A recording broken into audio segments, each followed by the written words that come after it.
বুক জিস্টের সাথে শুনুন বিশ্বসেরা বইগুলোর সারমর্ম।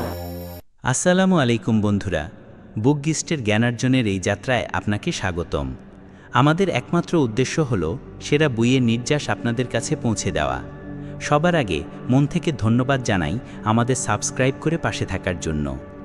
সেই যাত্রায় আজ আমাদের সঙ্গী লেখক রায়ান হলিডের লেখা discipline is destiny, the power of self control বইটি। আত্মশৃঙ্খলা আপনার জীবনের সবচেয়ে বড় যুদ্ধের অস্ত্র। আজ আমরা জানব কিভাবে আত্মশৃঙ্খলার মতো একটি বই আপনার ভেতরের আলস্যকে পুড়িয়ে আপনাকে এমন একজন মানুষে রূপান্তরিত করতে পারে যে কখনো হার মানে না। এই আলোচনা শেষ পর্যন্ত দেখবেন, কারণ এটি শুধু একটি বই নয়, এটি আপনার সবচেয়ে বড় যুদ্ধের জন্য একটি অস্ত্র। প্রথম অধ্যায়, আত্মশৃঙ্খলা এবং সাফল্য। ভাবুন তো, এক শীতের সকাল, ঘড়িতে 5টা বাজে, বাইরে কুয়াশা এবং বিছানাটা বেশ গরম, ঘুমটাও খুব মিষ্টি। ঠিক তখনই অ্যালার্ম বেজে উঠল। এখন আপনি সিদ্ধান্ত নেবেন উঠবেন কিনা। এই ছোট সিদ্ধান্তটি আপনার ভাগ্যের মোড় ঘুরিয়ে দিতে পারে। এখান থেকে শুরু হয় আত্মশৃঙ্খলার আসল গল্প। প্রত্যেকেই সফল হতে চায়, বড় কিছু করতে চায়, নিজের স্বপ্নকে বাঁচতে চায়, কিন্তু পথটা সহজ নয়। কারণ এই পথ প্রেরণা দিয়ে তৈরি হয় না, সেই শৃঙ্খলা দিয়ে তৈরি হয়। প্রেরণা কয়েক ঘন্টা বা কয়েকদিন সঙ্গ দেয়, কিন্তু সেই শৃঙ্খলা এমন এক শক্তি যা আপনাকে প্রতিদিন যে কোনো পরিস্থিতিতে সঠিক পথে টেনে নিয়ে আসে, মন চাক বা না চাক। এখন একটি প্রশ্ন, সাফল্য কি কোনো অলৌকিক ঘটনা? কেউ কি জন্মগতভাবে জিনিয়াস হয়? না, সাফল্য তাদের কাছেই আসে যারা নিজেদের নিয়ন্ত্রণ করতে শিখে যায়, যারা আবেগের ঊর্ধ্বে উঠে কাজ করে, যারা সুযোগ পায়নি বলার পরিবর্তে নিজেরাই সুযোগ তৈরি করে। এটাই একজন সাধারণ মানুষ এবং একজন অসাধারণ সাফল্য অর্জনকারীর মধ্যে পার্থক্য। শৃঙ্খলার অর্থ এই নয় যে আপনি সবসময় অনুপ্রাণিত থাকবেন। এর অর্থ হলো আপনি আপনার লক্ষ্যকে এতটাই গুরুত্ব দেবেন যে যাই হয়ে যাক না কেন আপনি পিছু হবেন না। কখনো কখনো আপনি ক্লান্ত হবেন, বিরক্ত হবেন, হার মানার ইচ্ছে করবে, কিন্তু যদি আপনার মধ্যে শৃঙ্খলা থাকে তবে আপনি সেটাও করবেন যা আপনার মন চাইছে না, শুধু এই কারণে যে তা করা জরুরি। এটা ঠিক সেই অ্যাথলিটের মতো যে প্রতিদিন অনুশীলন করে, বৃষ্টি হোক বা রোদ। সে জানে যে প্রতিদিন সে তার সীমাকে একটু একটু করে প্রসারিত করলে একদিন সে মাঠের রাজা হয়ে উঠবে। আত্মশৃঙ্খলা আপনাকে অজুহাত থেকে বের করে আনে। এটি আপনাকে শেখায় যে আবেগ যতই শক্তিশালী হোক না কেন, আপনি তার চেয়েও বেশি শক্তিশালী হতে পারেন। আপনি কি কখনো খেয়াল করেছেন যে সফল ব্যক্তিরা সবসময় একটি রুটিনে থাকে? তারা পরিকল্পনা করে, বাস্তবায়ন করে এবং মূল্যায়ন করে। তারা খামখেয়ালি হয় না, তারা অনুমানযোগ্য হয়, এবং এই ধারাবাহিকতাই তাদের আলাদা করে তোলে। আজ যদি আপনি নিজেকে সততার সাথে জিজ্ঞেস করেন, আপনি কি সত্যি ততটা করছেন যতটা আপনি করতে পারেন? আপনি কি প্রতিদিন নিজেকে আরও উন্নত করছেন? যদি না হয়, তাহলে হয়তো আপনার কোনো প্রেরণার নয়, বরং আত্মশৃঙ্খলার প্রয়োজন। কারণ শৃঙ্খলা হলো সেই সেতু যা আপনার স্বপ্ন এবং বাস্তবতার মধ্যে তৈরি হয়েছে। একদিন আপনিও সেই মোড়ে দাঁড়াবেন যেখানে আপনাকে বেছে নিতে হবে আরাম নাকি উন্নতি, তাৎক্ষণিক আনন্দ নাকি দীর্ঘস্থায়ী তৃপ্তি। আর সেই সময় আপনি যা বেছে নেবেন সেটাই আপনার গল্প লিখবে। শৃঙ্খলা আকর্ষণীয় নয়, এটি জমকালো নয়, কিন্তু এটি নির্ভরযোগ্য। এটিই সেই সিঁড়ি যে বেয়ে মানুষ সাফল্যের উচ্চতায় পৌঁছায়। সে একজন লেখক হোক, উদ্যোক্তা, অ্যাথলিট বা যে কোনো সাধারণ মানুষ যে অসাধারণ কিছু করেছে। তাই পরের বার যখন আপনার মনে হবে যে আপনি আর পারছেন না, তখন নিজেকে শুধু এইটুকু জিজ্ঞাসা করুন, আমি কি আমার কমফোর্ট জোনের দাসত্ব করছি নাকি আমার ভবিষ্যতের মালিক হচ্ছি? শৃঙ্খলা কঠিন, কিন্তু সাফল্য তার চেয়েও বড়। আর আজ যদি আপনি নিজের কাছে প্রতিজ্ঞা করেন যে প্রতিদিন একটু হলেও উন্নত হবেন, তাহলে কোনো লক্ষ্যই আপনার থেকে দূরে থাকবে না। কারণ শেষে সাফল্য তাদেরই কাছে আসে যারা নিজের সাথে জেতে। দ্বিতীয় অধ্যায়, আত্মশৃঙ্খলা এবং দায়িত্ব। একবার ভাবুন তো, যদি আপনার জীবন একটি সিনেমা হতো, তবে তার পরিচালক কে হতেন? আপনার পরিবার, আপনার বন্ধু, আপনার পরিস্থিতি, নাকি আপনি নিজে? সত্যিটা হলো, বেশিরভাগ মানুষই তাদের জীবনের নিয়ন্ত্রণ অন্যের হাতে তুলে দেয়।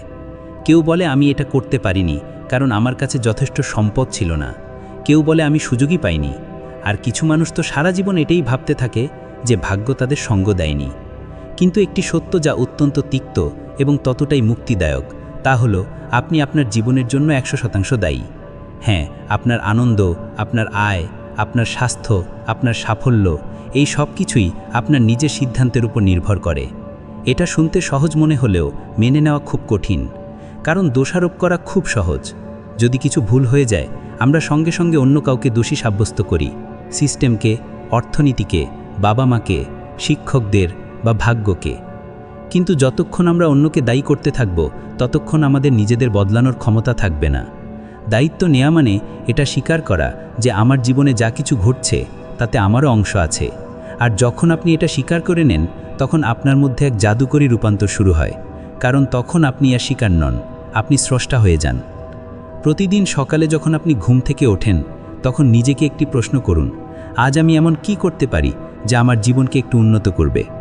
এই মানসিকতাই আপনাকে ভিড় থেকে আলাদা করে। কিন্তু এই পথ সহজ নয়, কারণ যখন আপনি নিজেকে দায়ী মনে করেন, তখন অজুহাতের দেয়াল ভেঙে পড়ে। এখন আপনি আপনার ব্যর্থতারও মুখোমুখি হন এবং নিজের কাজের দায়ভার গ্রহণ করেন। একটি শিশু যখন পড়ে যায়, তখন মা বলে কিছু হয়নি, আবার চেষ্টা করো। কিন্তু একজন প্রাপ্তবয়স্ক যখন জীবনে পড়ে যায়, তখন সে প্রায়ই বলে সিস্টেমটাই খারাপ। আসলে উন্নতি সেখান থেকেই শুরু হয় যেখানে দোষারোপ শেষ হয়। যখন আপনি মেনে নেন যে হ্যাঁ, এটা আমার ভুল ছিল, তখন আপনি তা সংশোধনের শক্তিও পেয়ে যান। এটা অত্যন্ত শক্তিশালী। বাস্তব জীবনে যারা অসাধারণ হয়ে ওঠে, তারা প্রতিটি পরিস্থিতিকে একটি সুযোগ হিসেবে দেখে। পরিস্থিতি যতই খারাপ হোক না কেন, তারা নিজেদের বলে আমি দায়িত্ব নেব, আমি এটা ঠিক করব। আর এই মনোভাবই তাদের একজন সাধারণ মানুষ থেকে একজন নেতায় পরিণত করে। আত্মশৃঙ্খলা ছাড়া এটা সম্ভব নয়। শৃঙ্খলা আপনাকে শেখায় যে আপনি আবেগের সাথে নয়, নীতির সাথে জীবনযাপন করুন। যখন দুনিয়া বলে ছেড়ে দাও, তখন দায়িত্বশীল ব্যক্তি বলে আমাকে আর একবার চেষ্টা করতে দাও।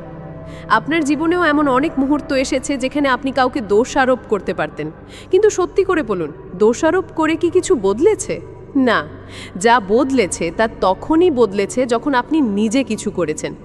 দায়িত্ব নেওয়ার অর্থ এই নয় যে আপনি অন্যের ভুলও নিজের মাথায় নেবেন।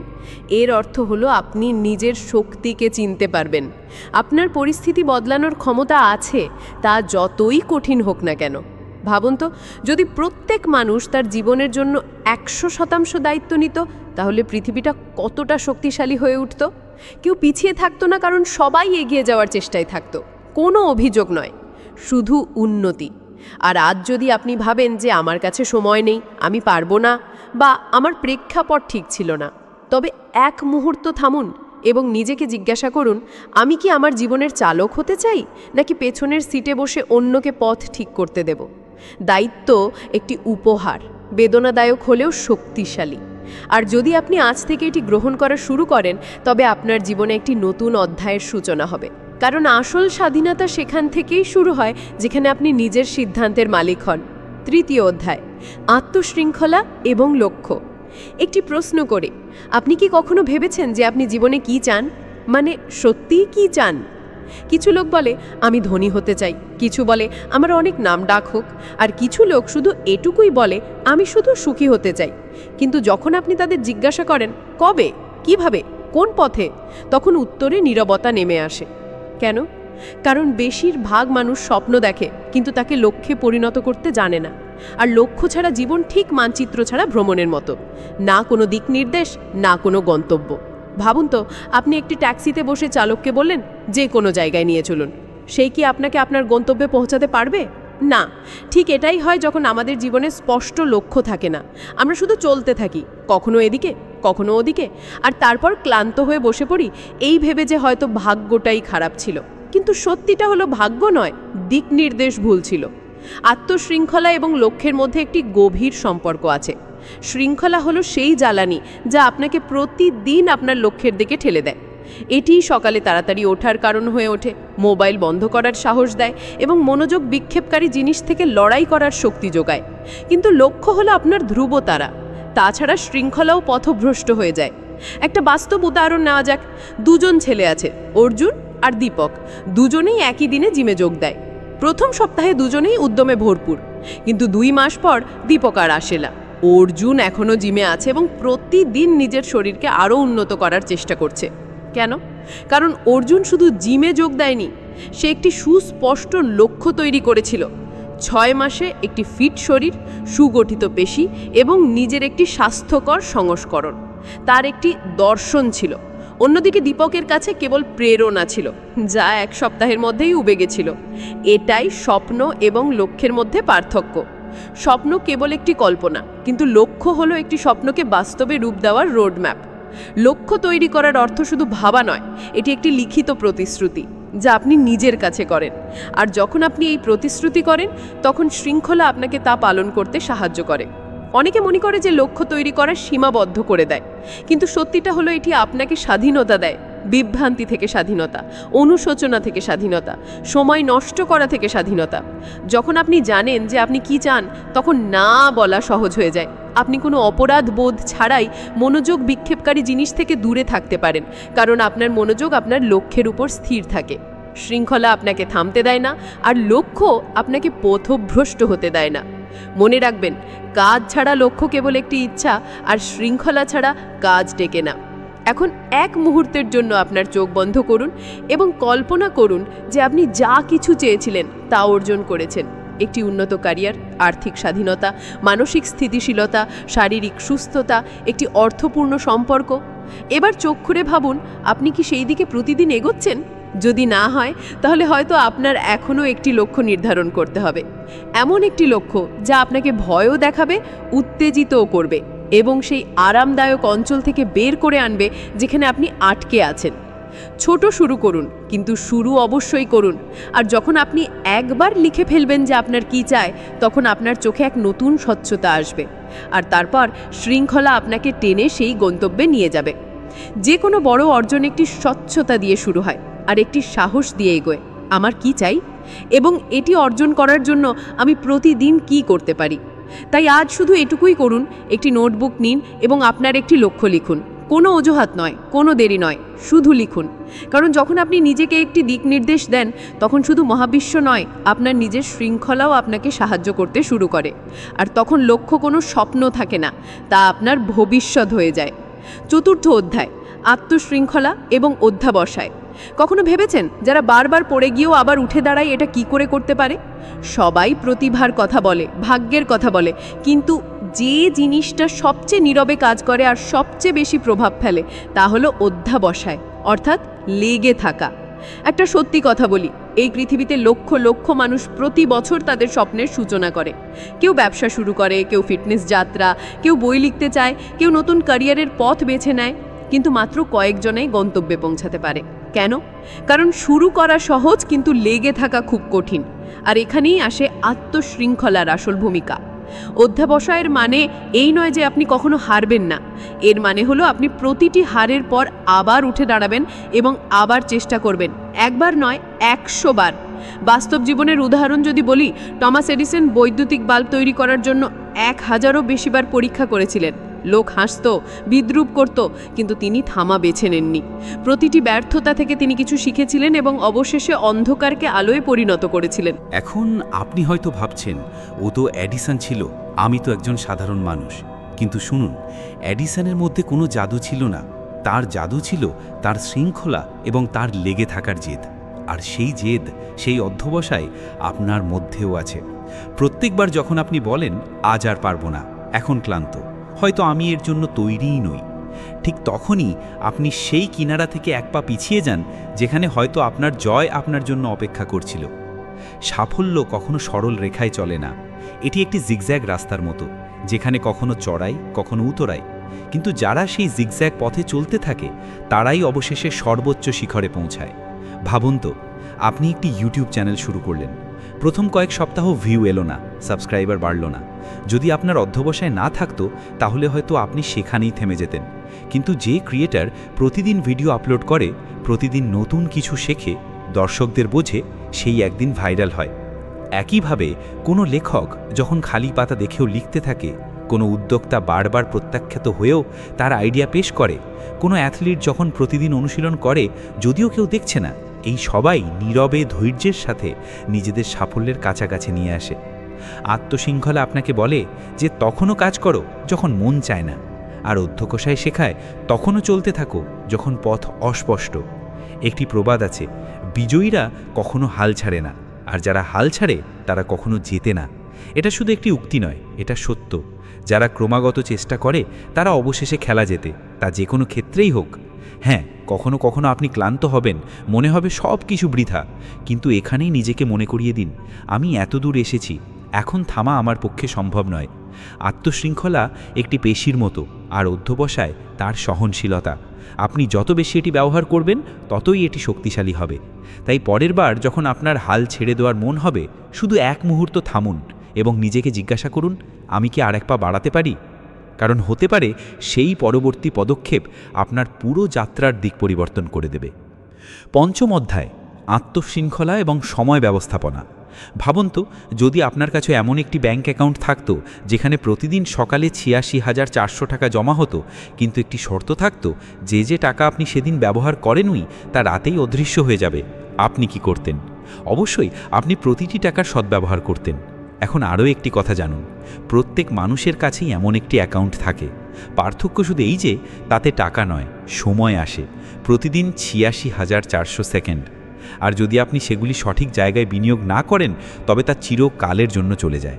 এটাই সময়, সবচেয়ে মূল্যবান, সবচেয়ে সীমিত এবং সবচেয়ে অবহেলিত সম্পদ। এখন একটি প্রশ্ন, আপনি আপনার সময়ের সাথে কেমন ব্যবহার করেন?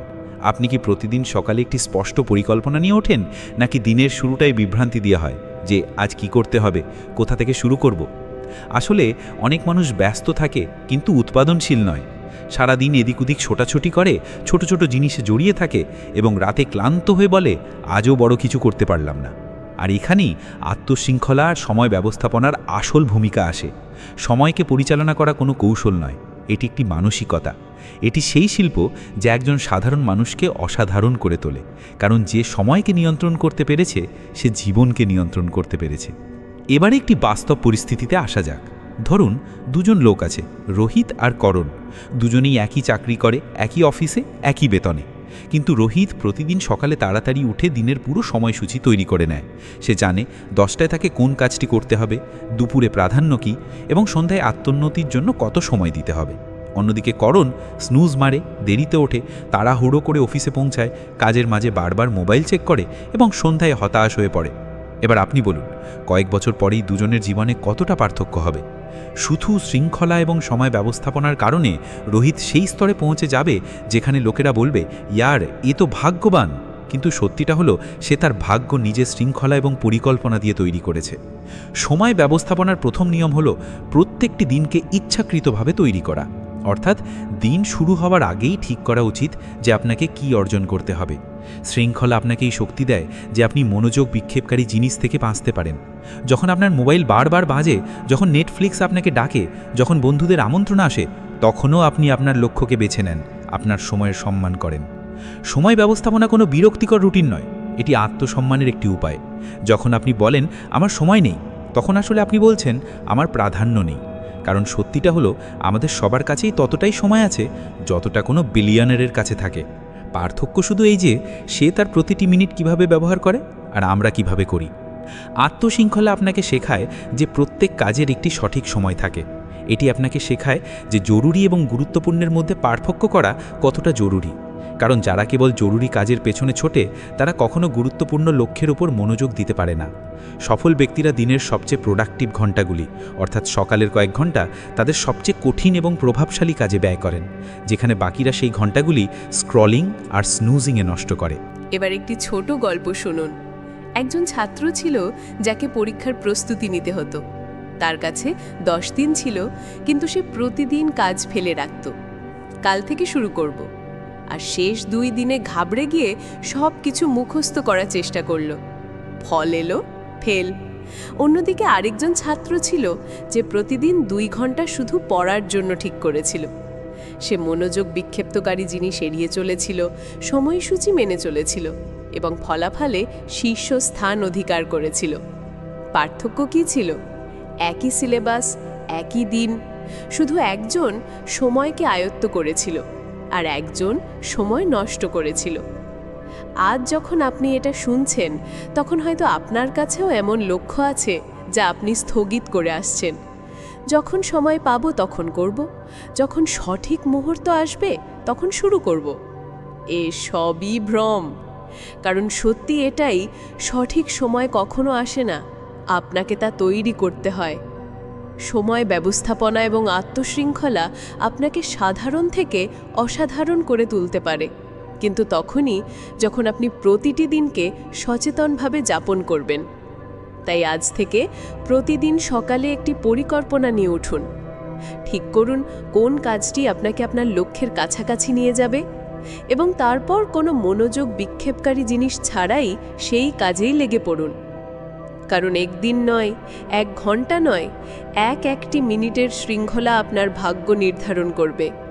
আর যদি আপনি সময়কে আপনার বন্ধু বানিয়ে নেন, তবে কোনো শক্তিই আপনাকে সফল হতে আটকাতে পারবে না। এখন যখন এই যাত্রা তার শেষের দিকে এগোচ্ছে, একবার থামুন, ভাবুন আপনি এই আলোচনা থেকে কি পেলেন।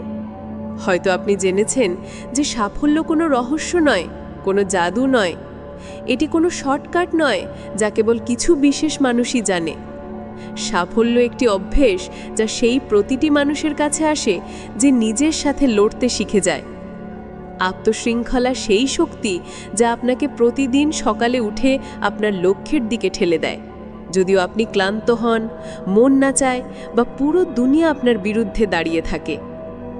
এই আলোচনা শুধু নিয়ম বা কৌশল শেখায় না, এটি আপনাকে জাগতে শেখায়, নিজের সম্ভাবনাকে চিনতে শেখায়, নিজের অজুহাতকে শেষ করতে শেখায়, এবং সেই সব কিছু থেকে বেরিয়ে আসতে শেখায় যা আপনাকে এতদিন ধরে আটকে রেখেছে। আপনি জেনেছেন যে দায়িত্ব নেওয়া আপনাকে শক্তিহীন করে না, বরং এটাই শক্তিশালী হওয়ার প্রথম পদক্ষেপ। আপনি বুঝেছেন যে স্পষ্ট লক্ষ্য ছাড়া আপনি কোথাও পৌঁছতে পারবেন না, এবং অধ্যবসায় ছাড়া কোনো যাত্রাই অসম্পূর্ণ থেকে যায়। সময়, অর্থ, স্বাস্থ্য, সম্পর্ক, প্রতিটি ক্ষেত্রে শৃঙ্খলাই আসল নায়ক। এই আলোচনার আসল বার্তা শুধু একটি: কোনো অজুহাত নয়, কোনো কারণ, কোনো অজুহাত আপনাকে থামানোর লাইসেন্স নয়। প্রত্যেকবার যখন আপনি কোনো অজুহাত তৈরি করেন, আপনি সেই মানুষটির থেকে 1 পা পিছিয়ে যান যেটা আপনি হতে পারতেন। কিন্তু যদি আজ, এখনই আপনি স্থির করেন যে এবার আমি নিজেকে অজুহাত থেকে মুক্ত করব, তবে বিশ্বাস করুন আপনি অদম্য হয়ে উঠবেন। কারণ পৃথিবীর সবচেয়ে বড় পরিবর্তন সেখান থেকেই শুরু হয় যেখানে কোনো একজন মানুষ নিজেকে বলে, আর নয়, এবার আমি নিজেকে জয় করব।